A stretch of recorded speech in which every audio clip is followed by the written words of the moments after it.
Krishti unë gjallë, të nderuar teleshikues, dashur më Krishtin, ja ku takuam përsëri në emisionin Besimi i Krishtere Orthodhoks. Në këtë emision do të flas për një temë që mendoj se do na interesojë të gjithëve, do flas për marrëdhënie seksuale në adoleshencë, peripecitë që vijnë prej saj. Kisha në Orthodokse, duke ndjekur mësimet dhe urdhrat e Zotit Krisht, apostujve, mësimet e etërve të kishës, gjithmonë ka dënuar dhe shkundër marrëdhënieve seksuale të parakohshme, para martese, por dhe jashtë martese, pra të një çifti të pakurrëzuar në kishë. Pavarësisht se njerëzit, sidomos edhe në këtë kohë të sekularizmit të shoqërisë, kanë një koncept dhe një mendim ndryshe, kisha këmbgul në mësimin e saj, që do të shikojmë se është i saktë dhe i vërtetë. Nga të dhënat e Institutit të Shëndetit Publik, bazuar në një studim që janë pyetur rreth 5.000 adoleshentë, ka rezultuar se 19.5% ose 1 në 5 adoleshentë të moshës 14-15 vjeçe ka kryer marrëdhënie seksuale, dhe se nga viti në vit ky numër është rritur dhe është ulur mosha e këtyre adoleshentëve. Madje kemi mësuar dhe për situata alarmante ku dhe në shkolla ka pasur raste abuzimi seksual nga adoleshentët me njëri tjetrin. Disa psikologë që unë do të quaj liberal dhe që merren me këshillimin e adoleshentëve në shkolla, thonë se ne nuk mund të ndalojmë adoleshentë të kryejnë marrëdhënie seksuale, por ajo që ne mund të bëjmë është të theksojmë se edukata seksuale është zgjidhja e vetme e problemit. Sipas tyre, sa më të informuar të jenë adoleshentët për seksin dhe sa më të ndërgjegjësuar për përdorimin e kontraceptive për të mbrojtur nga pasojat e seksualitetit në këtë moshë, si shtatzanie pa dëshiruar ose sëmundje seksualisht të trashëgueshme, aq më pak probleme do të kemi. Por mund të themi se kjo nuk është zgjidhja e vërtet, sepse në qoftë se ne do mbështetemi ose do bazohemi vetëm në edukatën seksuale për parandalimin e pasojave që vijnë nga një seksualitet në këtë moshë, dhe nuk do t'ju flasim të rive për dashurinë e vërtet që duhet të ketë një çift, për pastërtinë morale dhe vetëpërmbajtjen që duhet të kenë ata deri në martesë, pra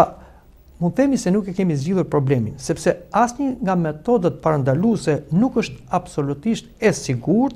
Të gjitha mjetet parandaluese kërkojnë këshillat nga mjeku dhe të gjitha këto mjete parandaluese kontraceptiv mund të themi pak a shumë ndikojnë në organizëm dhe shpesh bëhen të rrezikshme për jetë. Në Suedi, kur për vite është vendosur në përshkolla edukata seksuale dhe fillon që nga mosha 7 vjeç, jo rrallë shikojmë vajza 14-15 vjeç të cilat kanë kryer marrëdhënie seksuale, madje në këtë moshë janë bërë nëna, pra janë me fëmijë në krahët e tyre. Por ka shumë mjek të tjerë, pediatër dhe psikologë serioz që thonë dhe theksojnë se akti seksual në këtë stadë të jetës është shumë i gabuar dhe se nuk duhet të kryhet, thonë ata, përpara moshës 19-20 vjeç, pra në vitet e fundit të adoleshencës apo të një rinie të hershme. Moshë ku njeriu është i formuar psikologjikisht dhe fizikisht. Marrëdhënie seksuale tek njerëzit, ndryshe nga kafshët të cilat udhëhiqen nga instinkti, por dhe tek kafshët kemi një moshë të caktuar kur fillojnë këto marrëdhënie seksuale. Te njerëzit, pra, bashkimi seksual nuk është vetëm fizik, por është një bashkim i mendjes, i zemrës, i trupit, pra i gjithë qenies. Në adoleshencë kemi një zhvillim akoma të qenies njerëzore, një riformim të trurit dhe të botës emocionale, pra trupi ende nuk është formuar ose pjekur seksualisht, prandaj akti seksual në këtë moshë është i parakohshëm, i panevojshëm dhe me pasoja psikosomatike. Pasojat janë dhe probleme sociale. Për shembull, marrëdhënie seksuale në këtë moshë krijon probleme me një shtatzani, siç e përmendëm, të pa dëshirueshme. Dhe kur vjen kjo shtatzani e pa dëshirueshme, atëre të rinjt vjen në vështirësi, sepse ata nuk mund ta shprehin lidhjen e tyre tek prindit, tek shoqëria, por japin një zgjidhje të shpejtë, siç është dhe aborti. Dhe kjo ka pasoja tek këta persona, adoleshent, jo vetëm tek vajza, e cila kryen abortin në trupin e vet, por dhe tek djali. Dhe do dim se aborti është një vrasje, pra nuk është thjesht heqë një copë mishi nga trupi yt, siç heq një nishan, por është të vrasësh një qenie njerëzore që ka filluar të krijohet. Dhe sipas kishës, qenia njerëzore fillon që në momentin e konceptimit. Kështu që shikojmë që këta fëmijë, këta adoleshent e fillojnë jetën jo vetëm me mëkatin e kurvërisë, pra kryejnë një marrëdhënie seksuale jashtë martese, por ata bëhen dhe vrasës, ata vrasin dhe fëmijët e tyre. Dhe statistikat, për shembull në Shtetet e Bashkuara të Amerikës tregojnë se gati 900.000 gra që abortojnë brenda një viti, 25% e tyre vuajnë nga një trishtim, dëshpërim i madh. Psikologu Leon Skafer mbështet mendimin se ndryshimet hormonale, thot ai, që ndodhin pas abortit shkaktojnë dëshpërim të madh. Shumë nga gratë ndihen të inatosura dhe me partnerët e tyre, mbyllen në vetvete dhe ndihen të zgënjura. Të gjitha ndihen fajtore nga kjo dhe kjo gjendje është e pakalueshme. Në gazetën New York Times në një artikull shkruaj: çdo ditë gratë presin në sallat e pritjes, jo për të sjellë një fëmijë në jetë, po për ta asgjësuar. Në fytyrat e tyre përshkruhet vaj, frika, zgënjimi, hidhërimi. Dhe pak prej tyre duken të qeta dhe indiferente. Mund të themi se kemi një problem tjetër, kemi një problem ekonomik, sepse të kryesh një abort ka nevojë edhe për një pagesë. Dhe dim se shumë vajza mbeten në vështirësi dhe e shtyjnë abortin sepse nuk sigurojnë dot pagesën dhe problemet vështirësohen. Por përveç abortit kemi një problem tjetër. Kemi ndoshta një martesë të parakohshme. Pra, kur çifti i cili është bashkuar seksualisht, pra flasim për një çift adoleshentës, nuk duan dhe fatmirësisht nuk duan ta vrasin fëmijën e tyre me atë abortit, atëherë detyrohen të bëjnë një martesë të parakohshme. Por dhe martesa, pavarësisht se është një zgjidhje e mirë në këtë situatë, por kur ajo është e parakohshme, prap ajo nuk e zgjidh problemin, sepse është vërtetuar se të gjithë ato vajza që martohen nën moshën 20 vjeç kanë shumë, si them, mundësi të divorcohen. Po kjo ndodh edhe tek djali i cili është nën moshën 20 vjeç. Prandaj problemi nuk zgjidhet dhe mund të themi kemi një mal me probleme. Dhe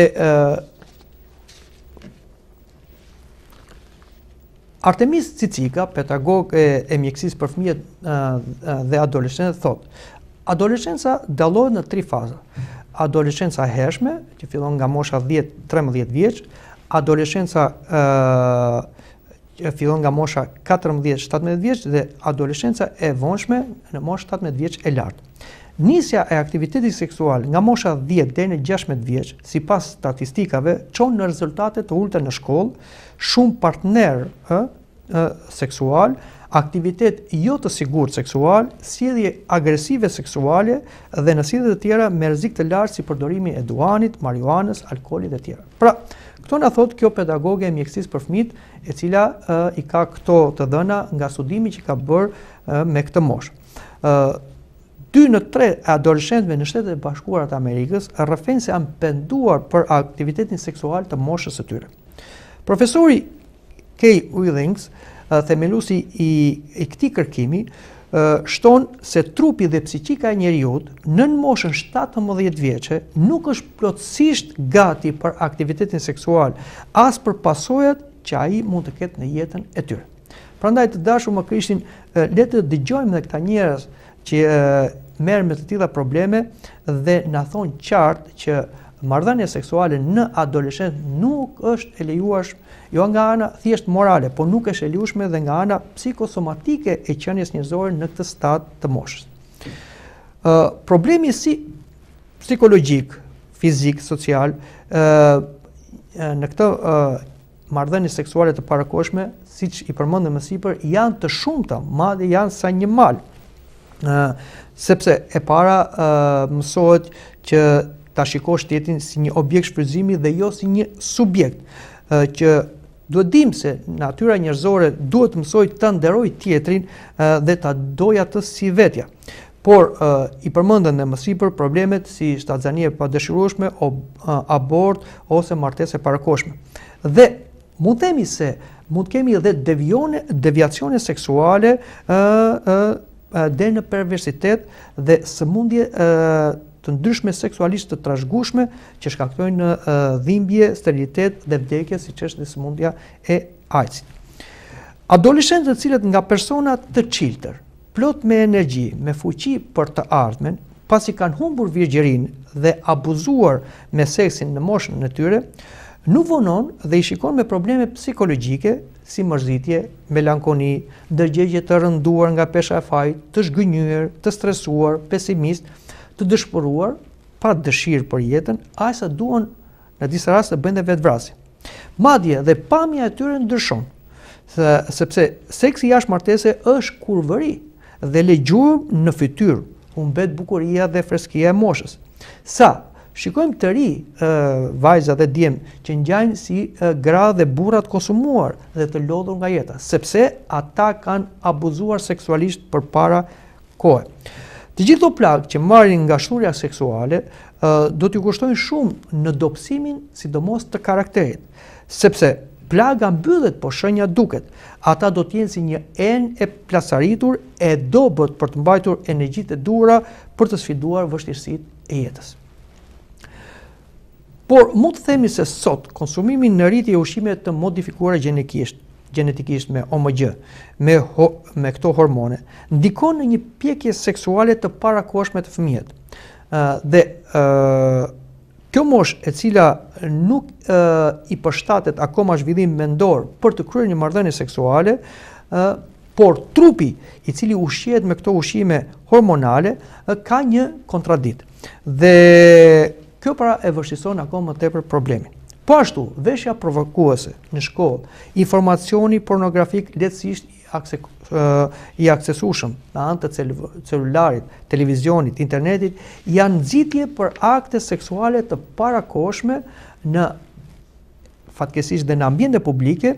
Kjo është ndihmuar edhe nga fryma liberale e prindërve dhe shoqërisë që e lejon dhe promovon seksin para martesës diçka natyrale dhe si e drejta e çdo kujt që mund të bëjë çdo gjë me trupin e tij.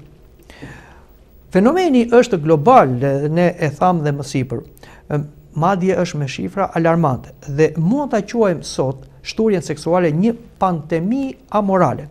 Në Shtetet e Bashkuara të Amerikës, në mars të vitit 2018, përfundoi kërkimi i Agjencisë së Mbikëqyrjes dhe Parandalimit të sëmurëve infektiv, ku morën pjesë 110.000 fëmijë të moshës 12 deri në moshën 17 vjeç nga gjithë bota. 40% e tyre u përgjigjen se janë seksualisht aktiv, ndërsa 90% shkëmbejnë mesazhe në kuptime seksuale që në adoleshencën e hershme.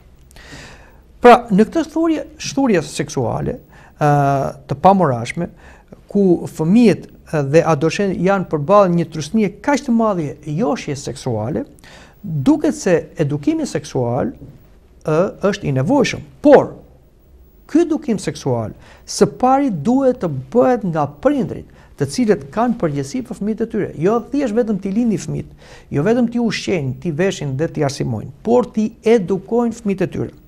Ja çfarë thotë doktori Tonas Askitis në Institutin e Shëndetit Psiqik dhe Seksual. Edukimi seksual duhet së pari nga prindrit që kanë rolin parësor në jetën e fëmijës. Fëmijët që në vogëli kanë nevojë të zbulojnë veten dhe botën që i rrethon. Për më tepër, përmes ndryshimeve të shumta që përjetojnë gjatë rritjes, ata fillojnë të interesohen gjithnjë më shumë, shprehin kurreshtje dhe pyetje në lidhje me trupin e tyre, gjininë e tyre dhe marrëdhënien midis gjinive. Ky interes i shëndetshëm i fëmijës nuk do të thotë se ka një zgjim të ndërgjegjshëm të seksualitetit, por tregon domosdoshmërinë e një marrëdhënie të mirë dhe të ndeshme të komunikimit prindër-fëmijë. Dhe vazhdon ai dhe thotë: prindrit së njëjtës gjini me fëmijën, pra nëna me vajzën dhe babai me djalin, është e rëndësishme që të kalojnë kohë me ta, jo vetëm duke kryer aktivitete të përbashkëta, por dhe duke diskutuar çështje në lidhje me seksualitetin. Prindrit duhet të dëgjojnë me kujdes pyetjet e fëmijës dhe t'i japin atij sipas moshës përgjigjet e drejtë për drejta e të ndeshme, pa fshehur diçka, pa folur me dy kuptimshmëri. Po nëse për diçka që fëmia pyet e ju nuk e dini, përgjigjen, është mirë dhe më e sigurt t'i tregoni të vërtetën dhe pastaj të mësoni në lidhje me këtë dhe t'jepni përgjigje të saktë e të plotë, sesa të transmetoni njohuri të pasaktë.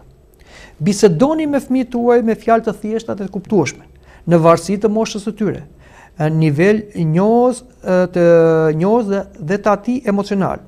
Roli i prindërve në edukimin seksual është shumë i rëndësishëm, sepse edukojnë nëpërmes diskutimeve dhe përgjigjeve që japin, por dhe nëpërmes sjelljes dhe marrëdhënies që kanë mes tyre. Fëmijët mësojnë në lidhje me seksualitetin duke vëzhguar, dëgjuar e përjetuar atmosferën në shtëpi, duke qenë vëzhgues dhe pranues i mesazheve për marrëdhënie gjinore, sjellje dhe ndjenja që zhvillohen midis dy njerëzve. Por, vazhdon ai, kjo nuk do thotë se prindrit duhet të zgjojnë këtë interes fëmijëve shumë herët, sepse kështu u heqin pafajësinë e fëmijërisë dhe i provojnë të drejtën të jetojnë me paqe dhe pastërti vitet e bekuara të kësaj moshe kaq delikate. Pra, çfarë thot ky doktor? Thotë që prindi nuk duhet të jetë indiferent dhe patjetër duhet të interesohet dhe për formimin seksual të fëmijës së tyre, sepse ky është një problem shpirtëror, trupor dhe problem shoqëror. Por duhet të jemi të ndërgjegjshëm për çfarë jemi duke bërë dhe mbi të gjitha duhet të kemi kujdes se fëmijët janë imitimi i prindërve, prandaj dhe prindit duhet të jenë të kujdesshëm në marrëdhëniet me fëmijët dhe sidomos në intimitetin e tyre përpara fëmijëve dhe mbi të gjitha edukata seksuale, thot ky doktor, nuk duhet fillojnë në një moshë të hershme, ku akoma fëmia nuk i ka këto probleme, ashtu siç e shikojmë në Suedi që fillon që në mosha 7 vjeçe. Për çfarë do të fillojnë që në këtë moshë? Apo të zgjojmë të fëmijët të cilët nuk e ndjejnë seksualitetin në këtë moshë, të zgjojmë gjëra që ata nuk duhet dhe nuk janë të nevojshme për t'i ditur. Por seksualiteti sipas doktrinës së Krishtere është një instinkt gjenital i qenies njerëzore, ashtu si gjendet e çdo gjallëdhes që shumohet në këtë planet. Por te njeriu, seksualiteti duhet të drejtohet nga arsyeja, e cila e përdor ato jo vetëm për riprodhim dhe kënaqësi, por për bashkimin e dy qenieve njerëzore që duhen dhe bëhen një mish, bëhen një trup. Te njeriu, karakteri seksual i personave luan një rol pozitiv në spiritualitetin njerëzor. Prandaj, ashtu si të gjitha gjërat njerëzore, nga keqpërdorimi dhe abuzimet, edhe seksualiteti mund të prishet dhe degenerohet në mëkat, dhe mëkat në terminologjinë e tij do të thotë devijim nga qëllimi. Pra, mosha e fëmijës dhe adoleshentëve, të cilët nuk janë akoma të qartë për dalluar të mirën nga e keqe, të vërtetën nga gënjeshtra, të drejtën nga e gabuara, në qoftë se abuzojnë me seksualitetin e tyre, patjetër që ata do gabojnë, sepse nuk janë të aftë të dallojnë se kush është më e mira dhe aq më tepër të menaxhojnë këtë energji brenda vetes tyre. Po pse adoleshentët shikojnë në këtë moshë ose pse i shikojmë adoleshentët në këtë moshë me një prirje për rebelim dhe për një marrëdhënie seksuale të parakohshme. Kjo vjen nga uni, nga egoizmi i mbushur me krenari, e cila shfaqet me një formë rebele të kësaj moshe, por mos u bindur prindërve as ligjeve të shoqërisë, as të natyrës dhe as të Zotit. Dhe rebelimi dhe gabimet e tyre ngjajnë më shumë me rebelimin e mëkatit të njerëzve të parë, të Adamit dhe Evës, të cilët u krijuan nga Zoti si ikona të Perëndis, por u krijuan në një stat fëminor, të cilët me anë të bindjes në urdhën e Zotit duhet të rriteshin deri në atë stat të bëheshin të ngjashëm me Perëndin. Por Perëndia i vendosi atyre një ligj që ata duhet ta zbatonin. Dhe nëpërmjet zbatimit të këtij ligji, pra të bindjes, ata duhet të rriteshin. Kush ishte? Hani nga gjithë pemët e kopshit, por se ha nga pema e të mirës dhe të keqes, sepse nëse ti do hash, me siguri do vdesësh. Por, të nxitur nga djalli, rebeluesi i parë ndaj krijuesit, çifti njerëzor, Adami dhe Eva, nuk u bind urdhit të Zotit. Ata hëngrën frutin e ndaluar dhe kështu u rebeluan. Problemi nuk ishte se hëngrën frutin e ndaluar, sepse fruti i ndaluar në vetvete nuk ishte i keq, por rebelimi i tyre ishte i keq dhe me pasoja. Ja çfarë thotë Shën Teofili. Pema e njohjes së të mirës dhe fruti i saj ishte i mirë nuk ishte pema që mbarte vdekje në vetvete, por mosbindja, sepse te fruti nuk kishte asgjë përveç njohjes që është e mirë me dallueshmëri. Por Adami, duke qenë fëmijë në moshë, nuk ishte ende i aftë për pranuar njohjen denjësisht. Adami dhe Eva, pra duke u rebeluar, u bën subjekt të vdekjes, sepse ti je plur dhe në plur do kthehesh, i tha Zoti.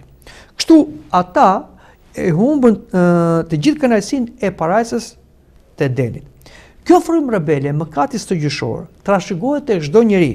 Dhe siç thotë dhe psalmisti David, në mëkat më lindi nëna ime. Dhe kjo frymë rebele fillon dhe shfaqet në adoleshencë. Dhe këtë shikojmë në këtë moshë dhe kemi një konflikt që fillon edhe zhvillohet ndërmjet prindërve dhe fëmijëve, sepse deri para adoleshencës fëmijët janë të bindur, por kur fillon adoleshenca fillojnë fëmijët pra të kenë një lloj rebelimi dhe mosbindje. Pra këtu fillon të shfaqet egoizmi, pra ta tregoj të gjitha të energjinë e tij negative. Dhe në këtë moshë pra të frymës rebele, këta pra adoleshentë nxiten pa e kuptuar nga djalli që i mashtron në epshin e tyre, t'i thyen rregullat e natyrës, pra të hanë frutin e ndaluar përpara stadit të formimit të tyre, duke kryer marrëdhënie seksuale të parakohshme që i shkatron ata. Dhe si thash, është me shumë peripeci dhe me probleme shpeshherë të pa riparueshme. Seksualiteti që shfaqet në kohën e adoleshencës është një provë se si do ta përdorin lirinë e tyre këta fëmijë. Do të zgjedhin vullnetin e Perëndis, pra do të binden apo do të hanë frutin e ndaluar, pra do kryejnë një marrëdhënie seksuale të parakohshme. Prandaj, në këtë stad të moshës, fëmijët kanë nevojë për Zotin. Vetë Zoti Jezu Krisht ju thotë të gjithëve, i lini fëmijët e vegjël të vinë tek unë, sepse tyre u përket mbretëria e qiellit. Zoti ka një interes të madh për fëmijët dhe për adoleshentët, sepse është një moshë e vështirë, një moshë që akoma ata nuk dinë të dallojnë. Prandaj dhe Zoti prekupohet shumë për ata. Por edhe prindët, të cilët i duan fëmijët e tyre dhe duan t'i ruajnë nga shturja morale, duhet t'i mësojnë fëmijët e tyre me shembuj dhe me fjalë se seksualiteti është për një qëllim shumë më të madh se ç'mendojnë ata. Ajo është një shprehje e dashurisë midis çiftit të bashkuar burr-grua në martesë të bekuar nga Zoti për të sjellë një jetë të re ashtu siç erdhën ata nga bashkimi i nënës dhe babait të tyre. Dhe ky është rregulli i krijuesit. Dhe po ashtu duhet të mësojmë fëmijët që të shmangin kurvërisë. Ja çfarë thot Apostoll Pavli. Trupi nuk është për kurvëri, por për Zotin dhe Zoti për trupin. Largohuni nga kurvëria. Dhe vazhdon Apostoll Pavli dhe ju thot të gjithëve, çdo mëkat që kryen njeriu është jashtë të trupit, por ai që kurvëron mëkaton kundër trupit të vet. Përlëvdoni Perëndin pra në trupin tuaj dhe në frymën tuaj që i përkasin Perëndis. Dhe kur fëmia nuk e dëgjon prindrit, sepse i duket vetja i vet mjaftueshëm, i rritur, prindit duhet të luten që ajo që është e pamundur për njerëzit të bëhet e mundur nëpërmjet ndërhyrjes Perëndis. Shumë Porfiri, një ati i madh shpirtëror, i këshillonte nënat të cilat ishin të shqetësuar për fëmijët e tyre që nuk i dëgjonin, madje kishin filluar dhe një jetë të pamoralshme. Ai u thoshte: "O nëna, mos thoni shumë fjalë fëmijëve në këtë moshë. Fjalët godasin veshit, ndërsa lutja shkon drejt e në zemër." Pra, ai këshillonte që prindrit, sidomos nënat, duhet të luten Perëndis për fëmijët e tyre, sepse pavarësisht se fëmia nuk i dëgjon me atë frymë rebele të moshës së adoleshencës, është Zoti me anë të angjëllit trojtar i cili vepron te jetët e këtyre fëmijëve. Kam dëgjuar një histori nga një miku im i cili kur ishte i ri më thoshte që në atë ndërmarrje ku isha unë, të gjithë po ashtu kishin krijuar një lidhje, kurse unë sado që dëshiroja të kryej një lidhje, e cila ishte një lidhje mëkatare sepse jashtë martese, gjithmonë ajo prishej. Dhe unë çuditesha për këtë dhe thosha nuk kam fat në dashuri. Por më vonë, unë mësova se nëna ime gjithmonë lutesh për mua dhe ishin lutjet e saj që nuk e lejonte demoni i kurvërisë që më rrëzonte në mëkat. Prandaj duhet të lutemi Zotit për fëmijët tanë, që ashtu si sepse atë që ne nuk mund ta bëjmë ne, pra ne nuk mund t'i mbrojmë dhe ata nuk mund të na dëgjojnë, atëre do ta bëj atë Perëndia, sepse do ta bëj për hir të lutjeve tona. Ka prindër që nuk besojnë se ka një krijues dhe ka ligje morale. Sipas teorisë së Darwinit dhe të Freudit,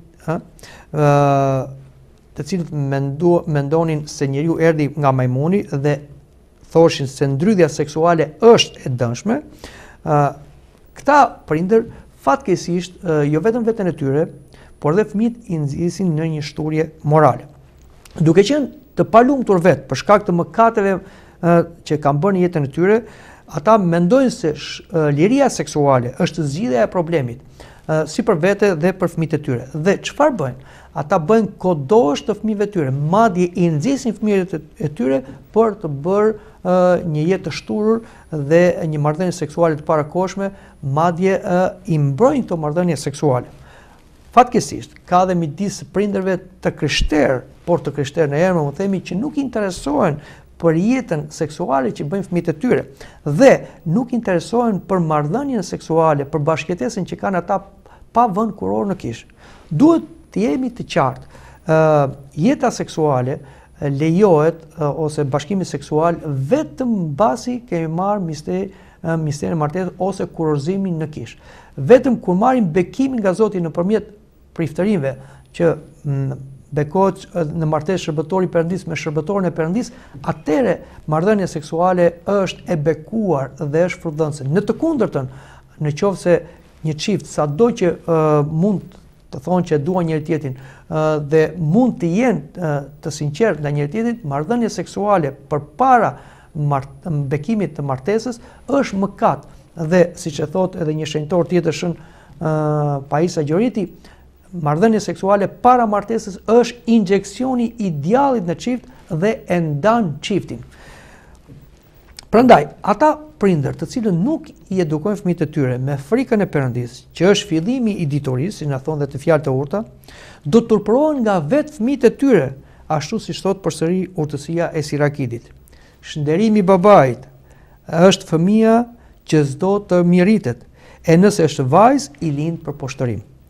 Po ashtu na thuhet, edukoje djalin e ki kujdes për të, që të mos heqësh keq e të turpërohesh për shkak të tij. Të dashur më Krishtin, sidomos ju prindër, duhet keni kujdes sepse atë çfarë do mbjellim, atë dhe do korrim nga fëmijët tanë. Dhe Krishti thot, mirë bota për skandalet, sepse është e nevojshme të vinë skandalet, por mirë ai për fajt të cilët do të vinë skandali. Mendoj që këtu të dashur më Krishtin ta mbyllim këtë emision për të takuar në emisionin tjetër. Deri atëherë, mirupafshim.